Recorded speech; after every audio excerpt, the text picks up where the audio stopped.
Hello everyone, আসসালামু আলাইকুম। আমি আজকে পাউরুটি দিয়ে মালাই কেক বানাবো।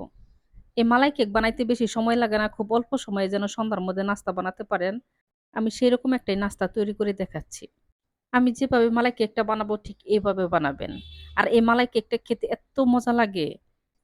একবার যদি এরকম করে বানিয়ে খেয়ে দেখেন তাহলে দেখবেন যে বারবারই বানিয়ে খেতে ইচ্ছে করবে। মালাই কেক বানানোর জন্য ১ম এ আমি পাউরুটি এরকম করে ২ টা করে চারপাশে কেটে নিব। পাউরুটির চারপাশে কালো শক্ত অংশ আমি কেটে নিব। পাউরুটির কালো শক্ত অংশ আমি ফেলে দিব না। ওইটা গুঁড়া করে আমি ব্রেড ক্রাম্ব বানাবো। ঠিক আমি এভাবে চারপাশে কেটে নিব। মালাই কেক বানানোর জন্য এখানে আমি ৬ টা পাউরুটি নিয়েছি।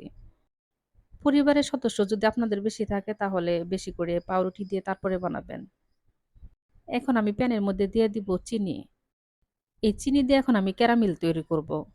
আর ক্যারামেল তৈরি করার জন্য চিনি একটু বেশিই লাগে। যেটুকু প্রয়োজন সে অনুযায়ী চিনি দিয়ে এরকম করে ক্যারামেল তৈরি করবেন। ক্যারামেলের কালার কিন্তু একদম বেশি কড়া করা যাবে না, তাহলে তিতা হয়ে যাবে। ক্যারামেলের কালারটা লাল হয়ে গেছে, এখন আমি দিয়ে দিব তরল দুধ।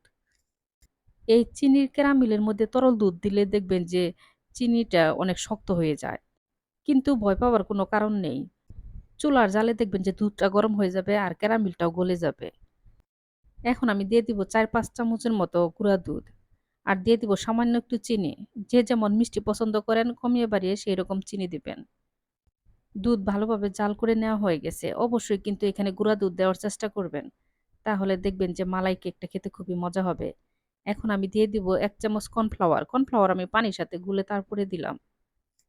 কর্নফ্লাওয়ার দিলে দেখবেন যে দুধটা অনেক ঘন হয়ে যাবে। দেখেন কত সুন্দর আটাই গেছে। মালাই এরকম ঘন, ঘন অবস্থায় কিন্তু নামিয়ে ফেলতে হবে। কারণ ঠান্ডা হয়ে গেলে আরো অনেক ঘন হয়ে যাবে। এখন আমি চুলা অফ করে দিব। এখন আমি ৪-৫ মিনিটের মতো রেখে দিব ঠান্ডা হওয়ার জন্য। পাউরুটির উপরে একদম কিন্তু গরমও দেওয়া যাবে না, আবার যে একবারে ঠান্ডা সেটাও না। দুধের মালাই যখন হালকা গরম থাকবে তখন এইরকম করে পাউরুটির উপরে দিয়ে দিতে হবে। এখন আমি উপরে দিয়ে দিব ৪-৫ টা কিশমিশ।